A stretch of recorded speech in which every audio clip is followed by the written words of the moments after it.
Tanghali po sa inyong lahat mga kabitsay. Nandito po ako sa ibabaw ng bubong ng bahay namin. Maglalagay po ako ng ganito pampadikit sa bubong kasi tumutulo yung bubong namin kabitsay. Ayan kasi luma na yung mga atip. Ayan. So kailangan lagyan na tapal-tapal. Pero kapag ako ibibless ni Lord, darating ang oras, magbabago na rin po ang aking tahanan. Ayan. So, ito po ako ngayon. Ayan, kabitsay. Ayan. Dito, lalagyan ko ng dito, yung butas. Lagyan ko nito. Ayan. Lalagyan ko ng parang, pandikit na to. Pandikit sa yero. Ayan po. Yan ang gagawin ko ngayon. Ayan. Ayan kabitsay, ilalagyan ko to. Ayan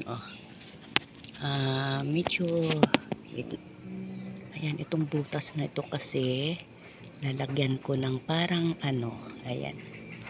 So ayan siya. Ididikit ko dito.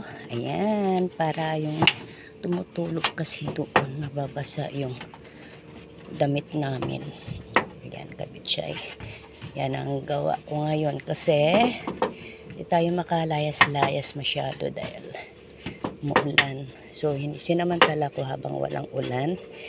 Medyo tuyo na yung bubong na to kaya lagyan ko muna nito. So ayan. Itong bubong namin. Ayun, so kabitsay, thank you for watching. Yan umuulap-ulap na naman ang ating panahon, ang ating paligid. So ingat po kayo palagi saan man kayo naroroon. Stay safe. God bless you all. Bye-bye.